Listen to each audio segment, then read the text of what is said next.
Welcome to Coach David Schuman's Success for Life podcast, where Coach Schuman tackles the important topics and interviews the very best in business, sports, and leadership to help you maximize your success. If you're looking to get the most out of everything you do, then listen now to the Success for Life podcast. This is Dave Schuman here for the Success for Life podcast. Welcome back.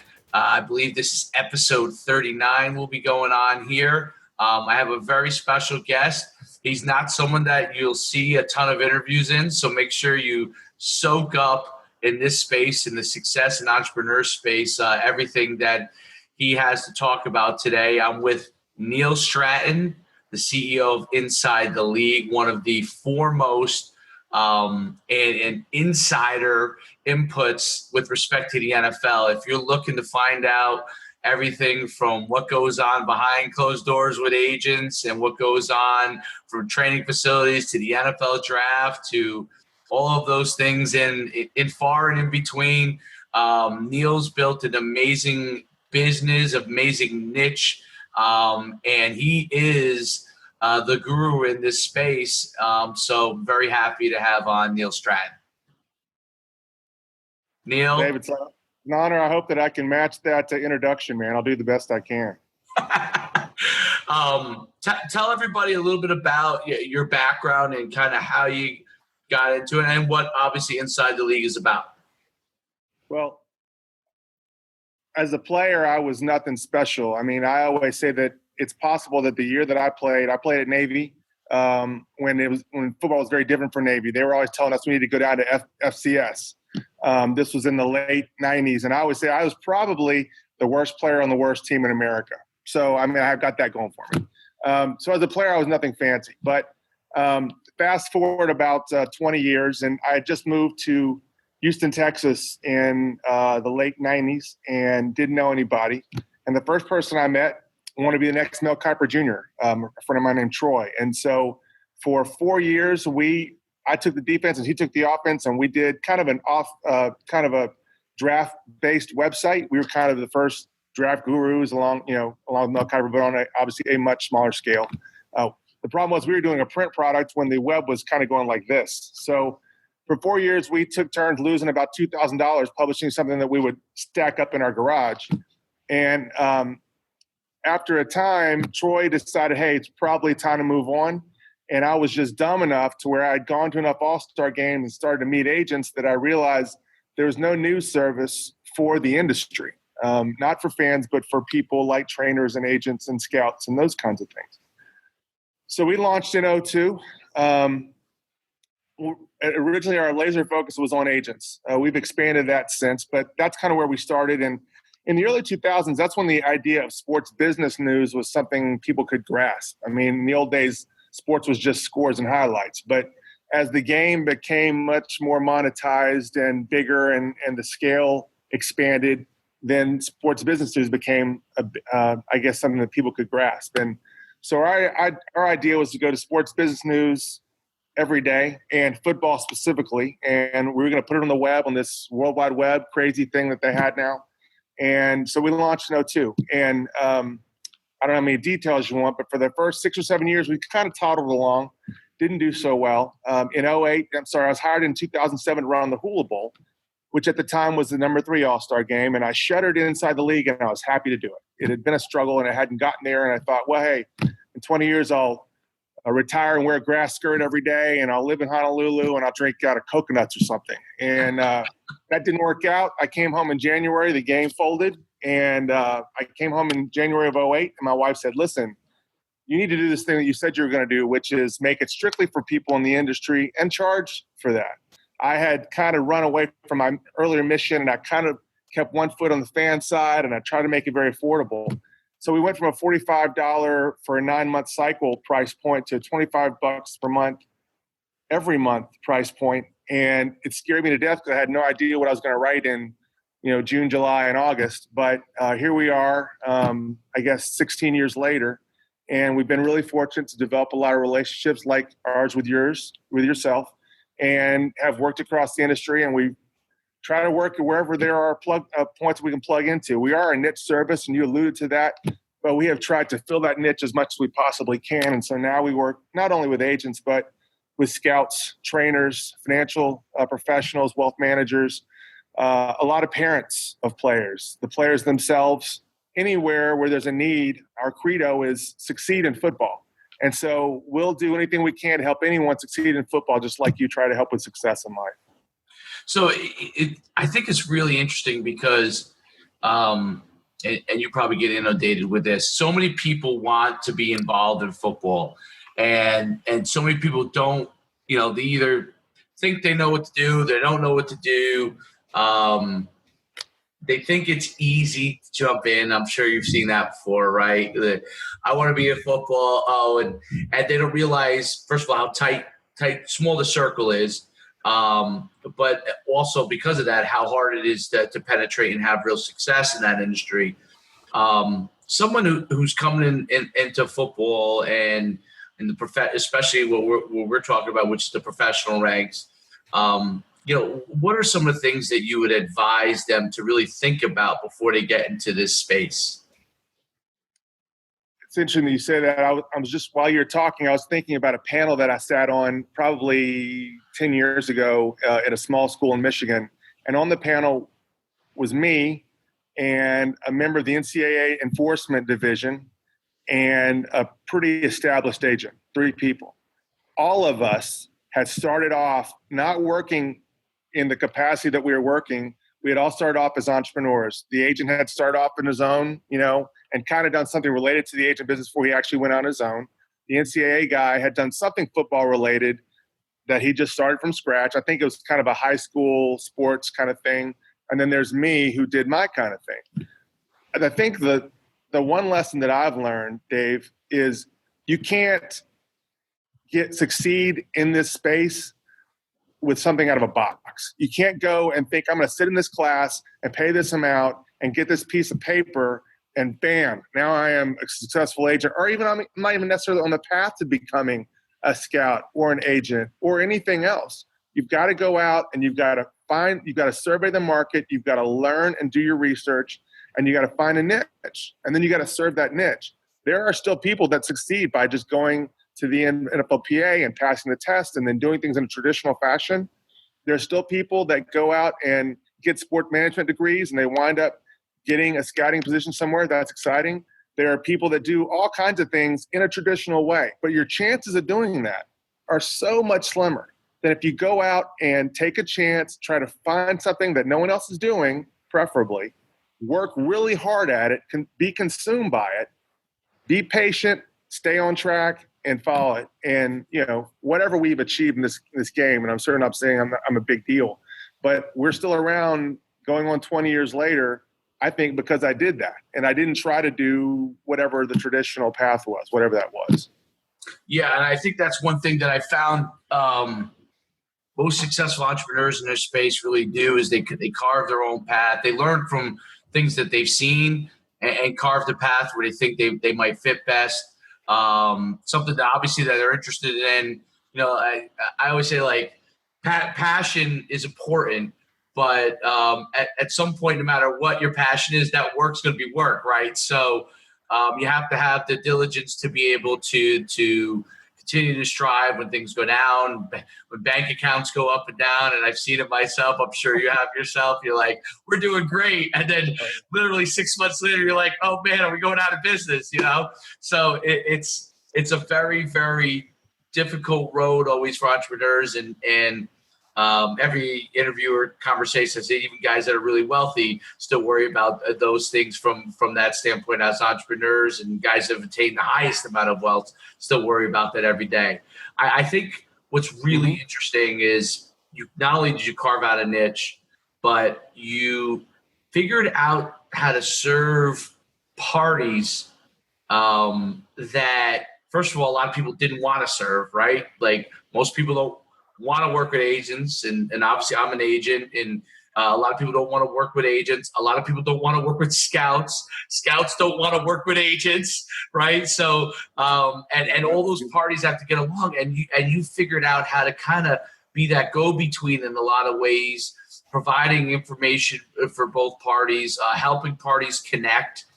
to serve each other better, including the training facilities, which, we've talked about this, offline in the past, how that industry has, continued to boom. And then there's always things that are different going on and even in that industry as well. But you've connected all those different areas through your website. And then what I found that you do is really well, like when I'm at the NFL Combine, your ability to connect with so many people individually, on a mass level, but make it individual. I like, if I were to say that's your unique trait, getting to know you, I think it's amazing. Like, you could spend, you might be real busy with, doing things, but you could spend 1 minute with somebody, shake their hand, talk to them, say, hey, we can get together later, and that person not walk away, feel slighted. I think it's a unique skill set. Talk a little bit about how, is that something you always had? Did you develop that? I think that's something a skill set that a lot of people need to learn. Man, that is so important, David. And I mean, there's two sides of that. When I go to a restaurant or a convenience store or whatever, and my kids are with me and I get poor service, I always point it out to them. And I say, listen, you're not always going to get good service from people, but you better be providing it if you want to succeed. And I don't care what you do.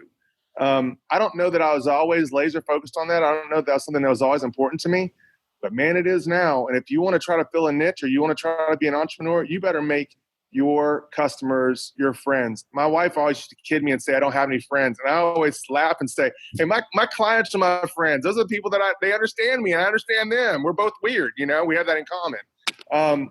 When I go, you've been to my seminars at the Combine every year. And the last thing I always say, or the first thing I always say really when I go up and kind of introduce the guests and what have you is, I appreciate everyone in this room and y'all help me live the life that I want to live and live my dream and support my family. And that is, David, it's critical. I mean, what's more important than that?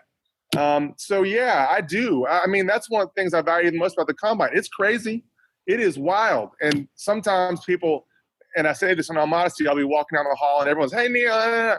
I try to go over and greet them at least and try to greet them by name. It's so important that they know that I value them. I mean, I don't take that for granted. And I hope that if I ever get really big, that I never that I never take people for granted. I mean, that is critical. And I know you're the same way, Dave. I mean, it's not always easy when you live in a cell phone and email existence professionally to remember someone's name and certainly not to remember their face, but you got to do the best you can. You got to make them understand that they are valuable to you, even if you don't see them once a year. I think so anyway. I think that's the key to anyone's success. Absolutely. There's no doubt about it. It's a skill set. And, I talk a lot about education. Now, you went to Navy, obviously, as good an education as you can get in the United States. Then did you have to then serve as well? Well, I was not only not talented on the football field, I wasn't very talented in the classroom either, Dave. I wound up finishing up at a school called Marshall University. Okay. Saw what have you. No, I didn't have to go to the Navy. I was one of the rare guys that left, and they basically said, good riddance, get out of here. We never want to see you again, which I was happy about. I think I set a record. They used to have something called an academic board that you went to at the end of the semester if your grades were really failing. I think I set a record for academic boards. I was going in the summer. They were inventing academic boards for me. All right. So I guess one good point that you can make from this, again, any success I've achieved had nothing to do with intelligence. It was strictly on guts and persistence and whatever else you can mix in there, but it wasn't smarts. And I think those attributes, and that's kind of what I'm getting at, which I find is really interesting. I played football at UConn. I ended up getting my MBA there. I went down that traditional path. I did really well in it when I went into business, and but there was something in sports that was tugging at me. And for me, initially, I was training athletes, and then I had a training facility. Then I started running high school combines. It just kind of continued to evolve. And but I can tell you this honestly, that there were things I learned in college, and there were some things educationally that there were some professors that were fantastic that I learned some things from. But I thought the education that I got in order to be an entrepreneur they couldn't do it. They couldn't replicate it in college. And I was in the MBA program where they try to replicate it as well. So after I got out of undergrad, I went right through because I was still playing. Got my MBA, and you couldn't replicate it other than doing it yourself. And I think education is obviously incredibly important. It's very valuable. I would never underscore that. But I think that people have to go and get their own education from learning. And today, I mean, my God, with YouTube alone, right, or podcast, anything like this, you can start to do that. How important, and you talked about your non-traditional path within football, how important is it for somebody, so they want to be an agent or they want to be a scout, they want to be a trainer, how important is it for them to find somebody that they can connect with, that they can learn real world skills from? And is there somebody that, that you did that, or you really kind of had to go do it on your own? Well, it's funny you should mention that. I mean, I'm in San Angelo, Texas right now. It's in West Texas. I'm at a football clinic. I've been coming here off and on since 2002. The first time I came was in 2002, the year I launched ITL. And that summer, I just came cold. And I met a guy here named John Paul Young. And John Paul has been in football for, 50 years probably. He was on staff with several NFL teams as well as several college teams. The funny thing is he's kind of become like a second father to me. Other than my own father and my father-in-law, there's no one I respect more than John Paul. And I came to San Angelo. It's a long drive from Katy, Texas.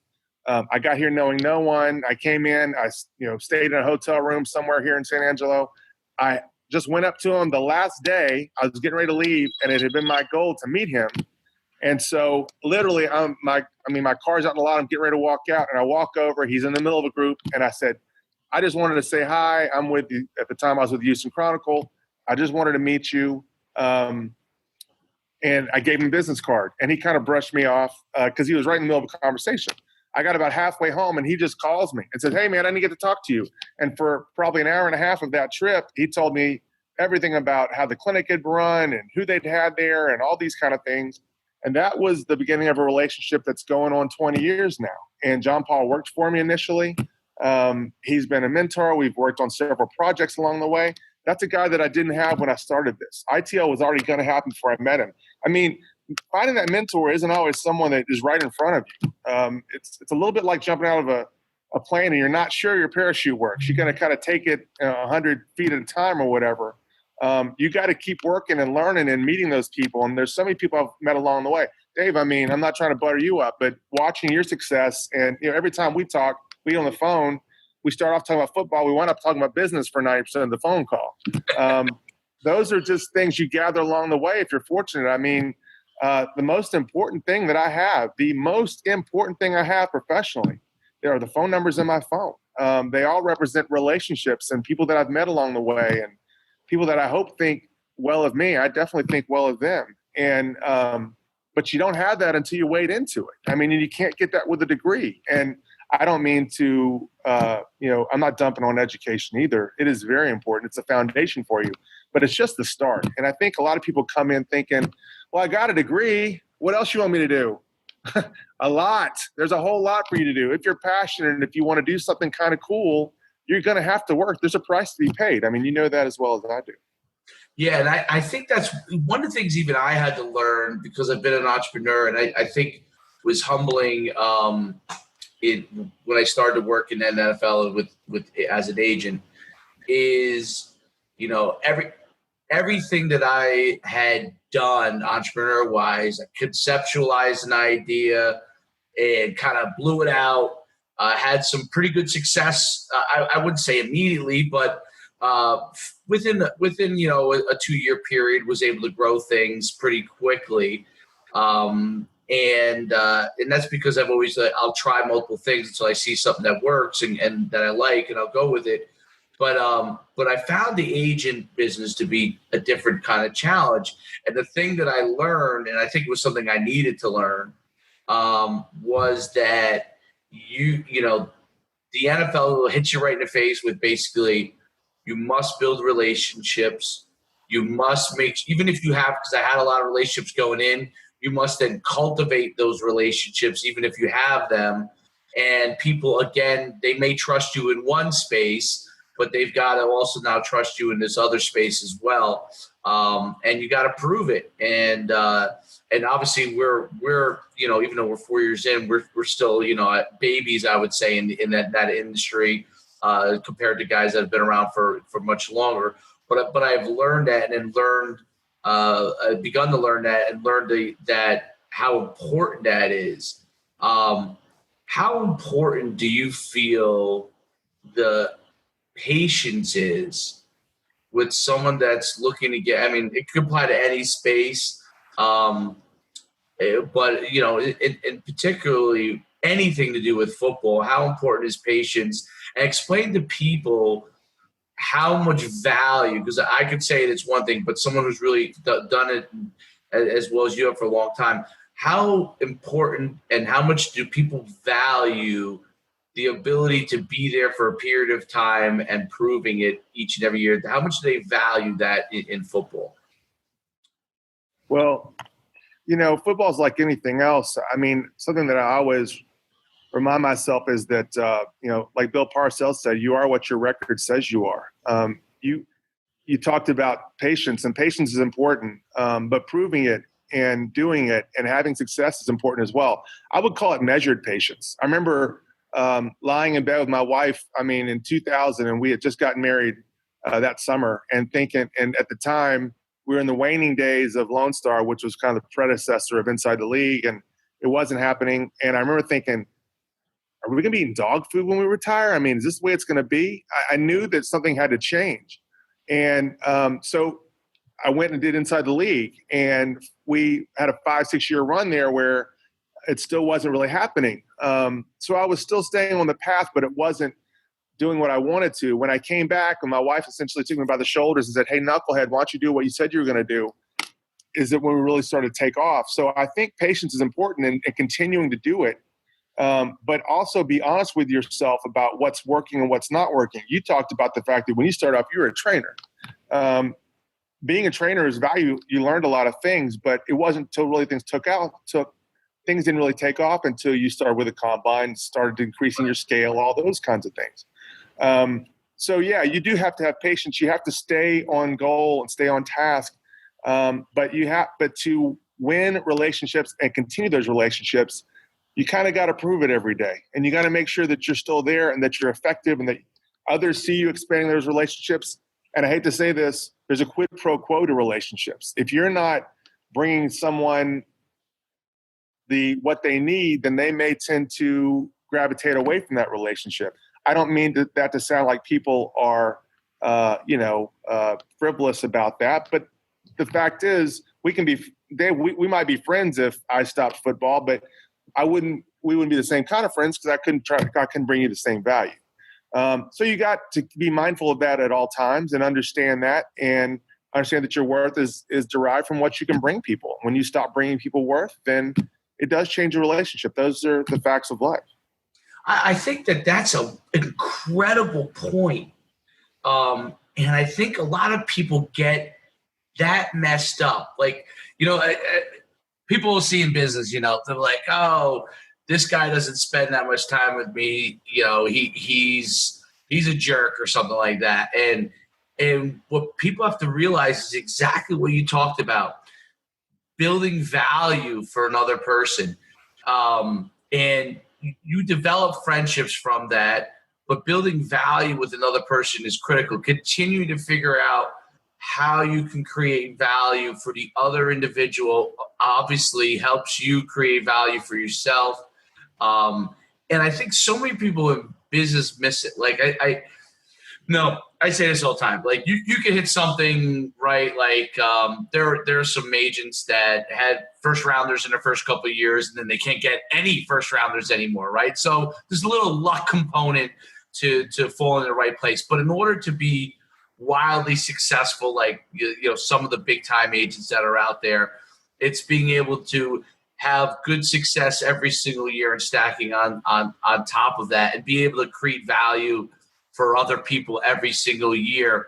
But I think that's important because people get their own feelings so involved with an interaction that could take place for 1 minute. And instead of looking at the picture of what's going on, the big picture as to what might be going on in that snapshot of time, in that particular moment, I can't tell you, if running my events, when you run camps and stuff like I have for so many years, especially when we're really we had this huge growth phase from 2011 to 2013, huge growth phase. We were a 5,000 company at that time, before things started to plateau in that industry for us. And we were growing so fast. And I was just, I'm just like you and I try to, any person that comes up to me, I try to make sure I connect, even if it's for 30 seconds. But as we were growing so fast and we were going from city to city, I was struggling with that because people who I used to know by name and face now is becoming scale. It was much harder. Oh, yeah. And I would get some emails, and it was where people, and I used to take them very much to heart, where they would say, I introduced myself, you didn't know who my son was, or something along those lines, right? And it took me probably a couple of years to realize that those people are allowing their personal feelings at that moment to get into the way of the big picture of their son going on to college. Because what would happen so many times is I'll get these emails or somebody being upset with something, and the majority of people are very happy, but those ones, that's what you read, right? The people that complain. And 3 or 4 years later, when their son's in college, I'll get an email like, wow, we didn't realize that, you guys were sending things out all the whole time. Like I always tell people, the event is like the face, but that is not even important compared to what we do behind the scenes. Mm-hmm. And people have a hard time realizing that. So I always say, like, you got to think about, the long run of how this is going to work out for you, and don't get your personal feelings involved in an exact situation. Like coach, the same thing. I always tell kids the same thing. Like, there's going to be times when you're going to be upset with me. Parents, I said, there might be times when you're upset with me, but when your son is going to college for free, or your son's going to a school he probably wouldn't have gotten into, you're gonna not think about those things, and you're gonna realize that it was all part of the bigger picture, and that's my job. So I think that point on value is so important, and people miss that. What do you think about that? I know that it is a struggle to juggle those things and to make people feel important. You want to do that at all times. I will say this. I see this. Both my sons play AAU basketball. But not every player they play my sons themselves are not superstars. But there's, I guess for lack of a better term, a showbiz aspect to big-time athletics. And anytime you have that, there's going to be a certain level of status and a certain level of ego that's a part of that. And, of course, there's pride in your son and in his performance. And you take, that becomes part of your own self. And so it is hard to do that. That's true times 10 million on the NFL level, on the big-time college level. And so, yes, it is not easy. And God knows, Dave, there are people that have felt slighted by me. And I really honestly feel terrible about that. You do the best you can, but you also have to realize that sometimes the best you can is not good enough. And you keep on moving, and hopefully you do better next time. I think you covered some really important things from a business standpoint. I want to touch now a little bit about right in your world of what they do. Start with agents. What have you found that the best agents done, and what would you stay away from if someone was looking to get? And I'm going to go through kind of your three main areas, which if I'm wrong, you can tell me. But agents, scouts, and then trainers, I guess, would probably be. Even though the trainers, you're more on the peripheral, but I'm sure you deal with them as well,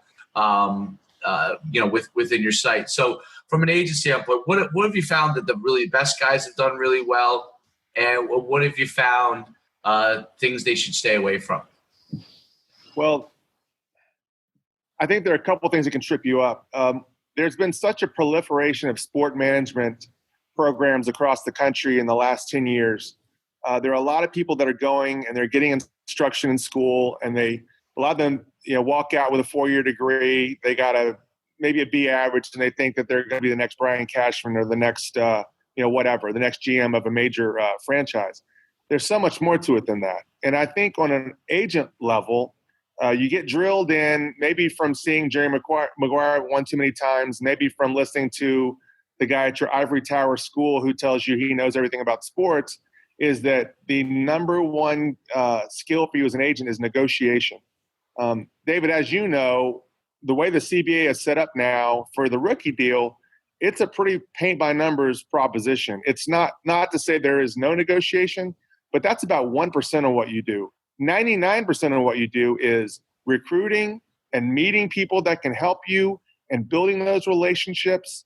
Any number of things that are more human-based skills rather than educational, academic kind of things. If you are not recruiting and you're just waiting for someone to call you, and I don't care if you're an agent or a trainer or a financial manager, planner, or anyone in the business, you're in deep trouble. So you got to stay away from that. You've got to develop those human skills, and you got to be unafraid to have someone hang up the phone on you, slam the door on you, tell you you suck. All those things have happened to me just in this morning. I'm just kidding. But, there are things that happen all the time, and you have to accept that. That's just the way it is. As far as I think that the mistake that a lot of scouts, aspiring scouts make, and we've kind of covered this, is they get out and they may apply to jobs or they may do things like that. You've got to go out there and make contacts. I always say, Dave, and I know you've done this as well, you've got to work for free at some point. And a lot of people feel like, well, I'm not going to work unless I get paid. Bro, you don't have any value right now. Until you will know you have value when you have lots of people calling you and, not asking but demanding that you come and help them or whatever. That's when you can charge.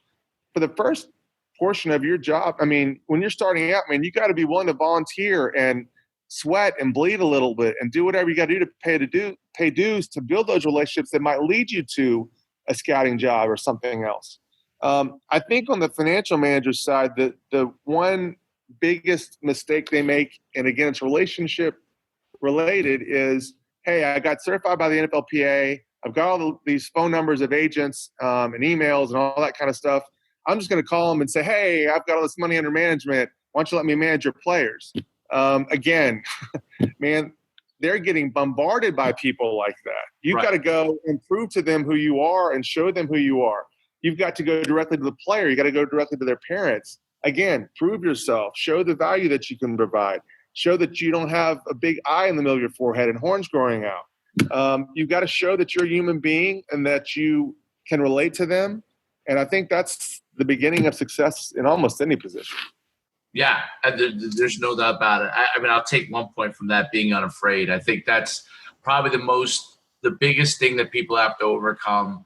I have to overcome it on a regular basis. I'm sure you have to overcome it on a regular basis. Every time you go to pick up the phone and you're going to ask for something always creeps in your head, like, should you be doing this? Should I be doing that? And people have to realize that that's always going to happen. That's not going to go away.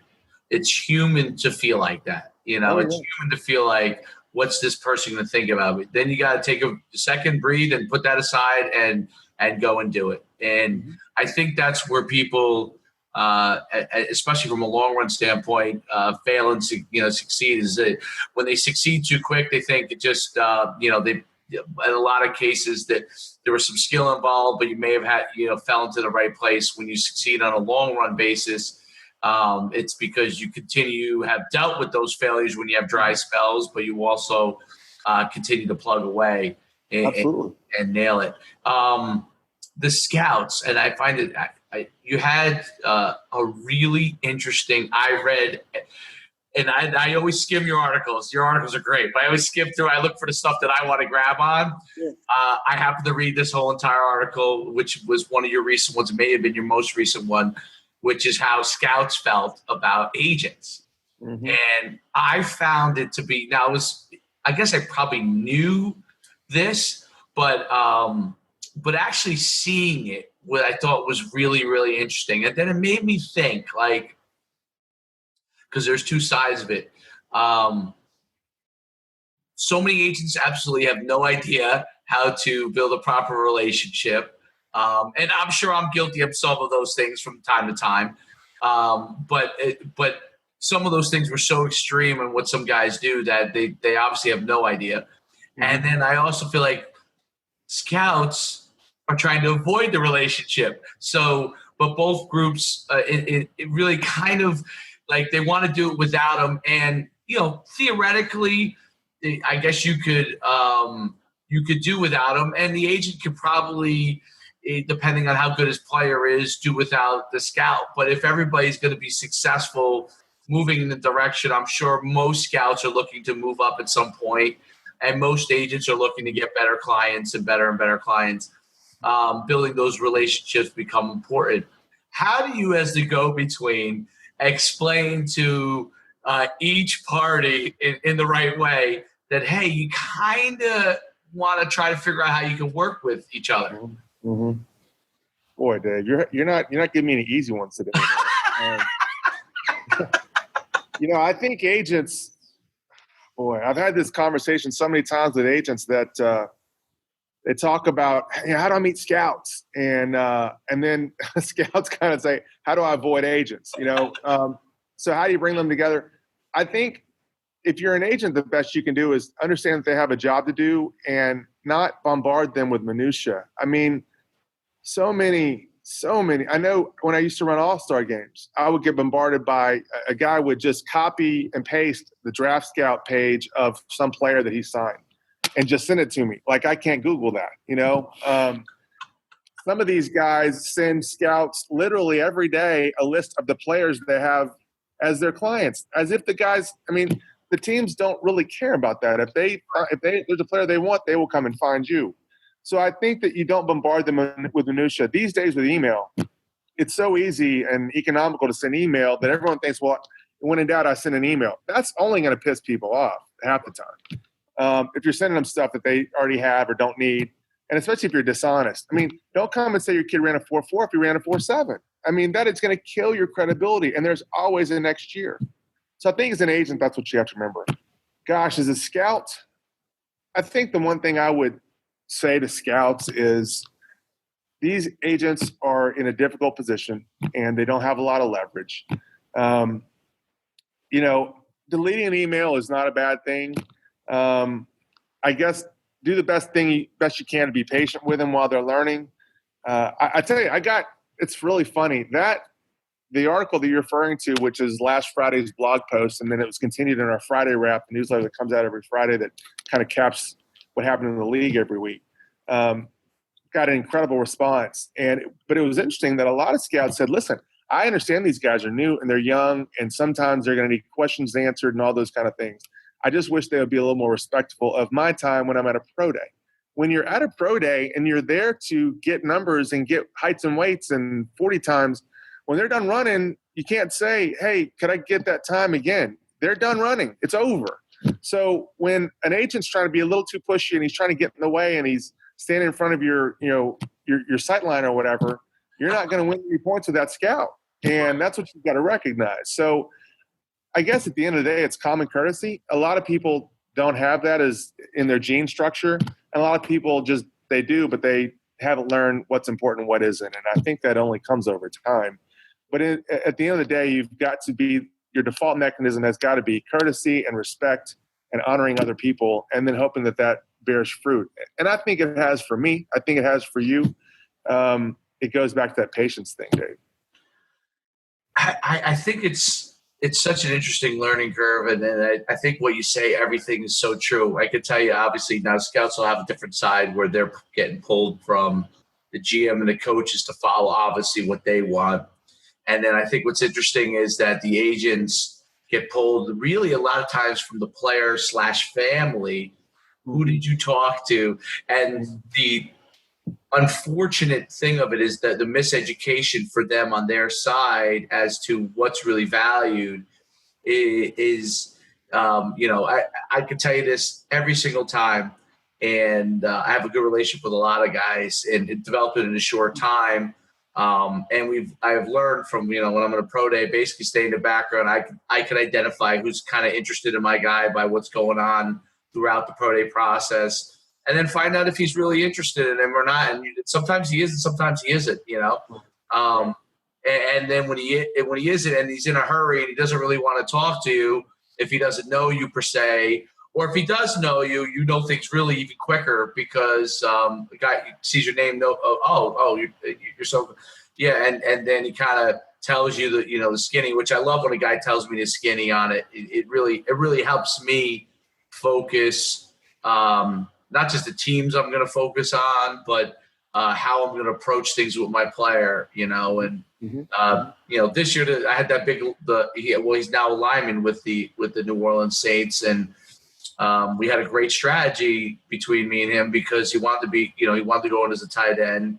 I got the feedback from scouts that a lot of guys did see him possibly as a tackle, and we knew our kind of game plan all the way through that.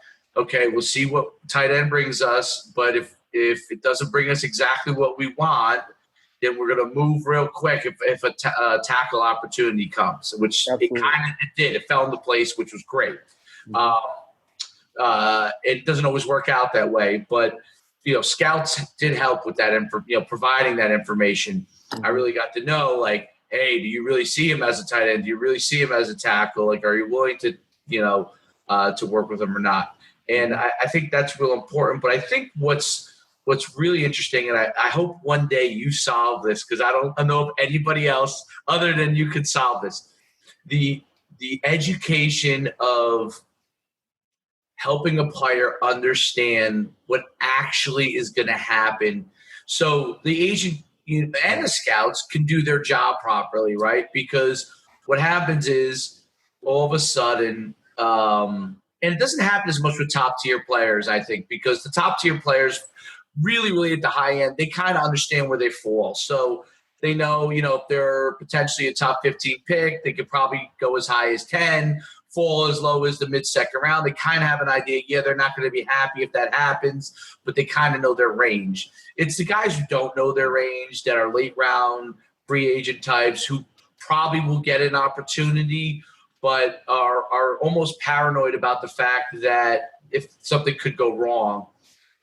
Helping them to understand that, if you choose a guy, you want to have great communication. That's the most important thing. But you also want to try to let him do what he does, because in the end, they end up hurting themselves. I can't tell you how many guys, and I'm sure agents tell you this all the time, I am inundated with emails of guys who sometimes are fairly big name guys that are now like cut from CFL or that are looking for guys. And I tell guys this all the time. If you're sending me an email and I look it up and you're not actually with a team and you've been cut, the NFL is a little different. But if you got cut from like CFL or you're not in the league currently, it's like a needle in a haystack to get you back in. Oh. And it's not your agent. I actually try to tell them it's not your agent's fault that you currently have representing you. It's kind of the evolution of your career, and you may be at the end of your career, or you may not have. You may be someone who's just not going to have that opportunity. Mm-hmm. And to really explore that before you go and reach out to everybody, because every agent who opens that email is thinking, any smart agent is thinking the same thing that I am, is like, is this guy really any good? Or does this guy have anything left in his career? And that part, I hope gets figured out, because I think it'll help the players, as a former football player myself, right? And I went through the process and didn't end up I got offers to go to the CFL, but didn't, I knew I was going to be successful in business. So I chose that route. I didn't think financially it was worthwhile for me to get my head beat in for that. But I did want to go to the NFL. Didn't end up going into get picked up to go into camp, and had no idea why. Now, I always found myself to be a rational person. I had backup plans, so I wasn't really worried about it. But a lot of the players don't think that way, and helping them to understand the process and what can happen, even numbers-wise. Like when I tell players this, they start to understand this. I say, how many draft picks are there? So it's what, 256, I think, right? Or so 256 Right picks. Yeah. Well, it could be compensatory, whatever, right? Yeah. So somewhere around there, and that's 256 players that are getting into the NFL, and then you got another 100 to 200 guys. So the same number as undrafted free agents and tryouts. So that's 500 some odd players in the whole entire United States. Division I programs alone, there's 120 some odd, maybe 130 now, Division I programs. Each one of those have a class of probably 15 seniors. Do the math on that, right? So now you start to realize, now you got all the underclassmen come in and do the math on that. So now you're fighting for very few spots. So you have to understand that if you get in, you are among the chosen few. And you're just talking about FBS, Dave.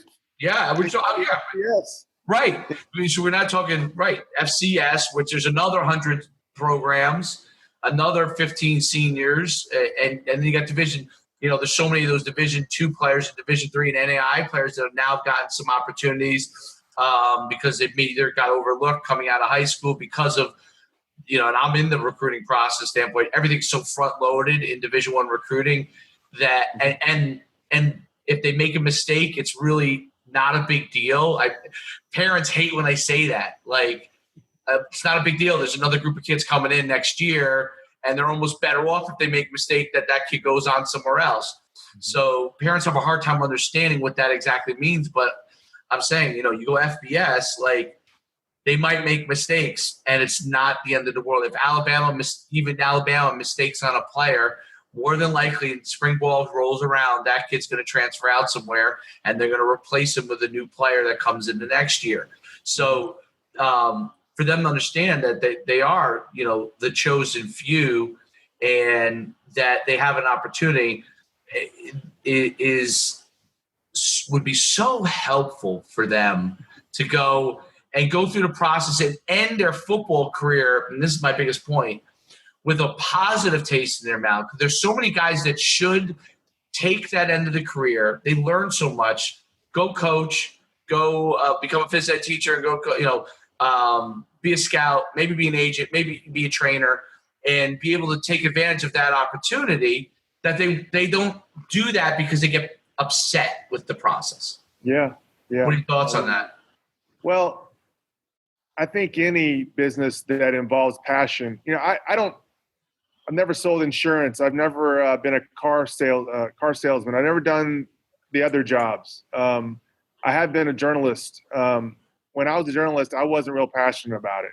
I think there are a lot of jobs you can be successful at, but you're not necessarily excited on Sunday night when you got to wake up and do it 5 more days and wake up at 6 in the morning to do it.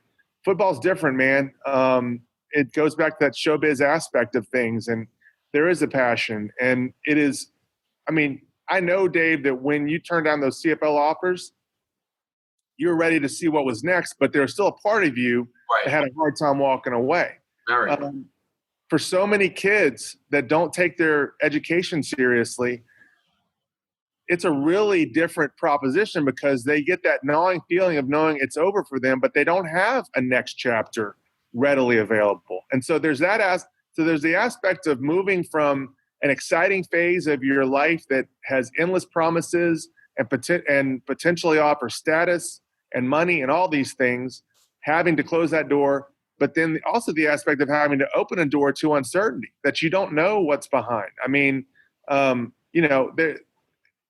Success is no guarantee off the field for a lot of these athletes. And so I think it's a 2-tiered thing and that's why they pursue it so passionately. That's why you have arena football league players, and that's why you have indoor football league players. That's why you have semi-pro players. That's why you have all these guys that just can't give up the dream because, number one, they're grieving over losing a life that they have always wanted all their lives, that everyone's always told them they should do. And meanwhile, they don't know what is left if they don't do that. So I guess those are the two sides of why it is so hard and why you're always going to get 1,000 emails from people saying, "Hey, Dave, why don't you come sign me? I'm the next Kurt Warner," I think you put that unbelievably well. I really do. I mean, I think any athlete that listens to that can 100% relate to what you said there. You're 100% correct. And the love for the sport is something that's unique. It's also why, as a guy who coaches high school football, I'm always so saddened where they're always trying to push people away from football because of so many things that football has done. And, there are challenges in football from some of the things medically, but it's a shame to throw out the baby with the bathwater on it. And I see so many places trying to do that and not understanding what it really does for so many of these kids, and young men. I don't think that I have any more questions. I think you answered that so well at the end. Tell people where they can go and find your website, how they can reach out to you on Twitter, any of that kind of stuff. Well, we have 3, I guess, kind of outreach points. The free ones involve our Twitter account, which you mentioned. We're at Inside the League. Very simple to remember.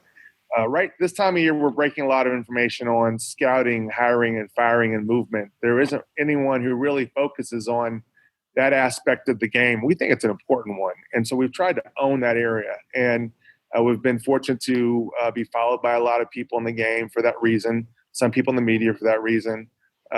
Knowing, again, it's the relationships and knowing where people came from and why they're getting hired and who's getting hired and all those kind of things. And that's something you can follow just following our Twitter account. We also have a blog that's Succeed in Football, very simply. That is our credo.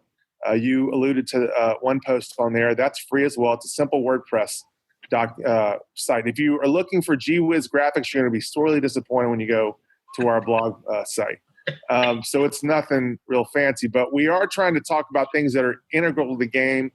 We've been fortunate to develop a pretty serious following, again, among people that are deeply inside the game, agents, trainers, scouts, really read a lot of that. We also have, I guess there's a 4th tier. We have something called our Friday Wrap, which comes out every Friday. And very often we'll start something on our post on Friday on Succeed in Football. We'll continue it as our lead into the Friday Wrap. And that goes out to around 5,000 people in the industry. And we've been fortunate again to develop a nice following with that. I encourage people to register for the Friday Wrap. It's, I hope, insightful. If you're interested in the business and you're interested in what's going on in the game behind the game, which I am, I know you are, Dave, I think it's something valuable. And you can go to our, it's all over our blog post, the link to sign up for that. You can also find it on our Twitter. And then ultimately, I guess, the home site, InsideTheLeague.com, is where it all started. If you go to the home site, you're going to be disappointed. Most of the links there are password protected. It's kind of how we make our money. We've always been a subscriber-driven site rather than a content site where we're trying to aggregate as much information we can and then hope we get ad clicks. That's just not been our game. If anyone is interested in learning more about Inside the League and they'd like to come in and check it out, just reach out to me on Twitter. You can contact us through the website. I'll be happy to plug in and comp you for a few days so you can get a good taste of what we do. And if you're someone who aspires to be a scout or even an agent and you're still in school, we have something called a next wave subscription, which is a good bit cheaper. It's kind of how we try to groom people. It's been an outstanding off season for us because we have 4 people right now with 3 teams that have been hired or promoted as in the scouting departments of teams that are former Next Wave subscribers. So we feel like we're getting into the grassroots of it. And we're hopefully making a difference. We've gotten a lot of positive feedback from our work with people in that regard, and we hope to continue to expand that. I mean, when we say we are interested in helping people succeed in football, we really mean that. And we don't just mean on the field. There are so many places where you can find a niche. It's what I did. And if you study it long enough and research it long enough and you want it badly enough, you can find something find an area that's underserved. And we want you to do that. We want everyone to succeed in football, and that's what we try to do, Dave. Neil, thank you so much for being on. Thank you for taking the time. I'll let you go back to the Texas Football Clinic. I'm guessing it is, right? Yeah, Angelo Football Clinic. Yeah, here in San Angelo. It's pretty exciting stuff. Nick Saban's going to be out there in about 3 hours. So wow. I want to make sure I'm there for that. Absolutely. Well, we'll sign off. This will be up real soon. And thanks so much for coming on, Neil. I appreciate you having me on, Dave. Have a great day, buddy. All right.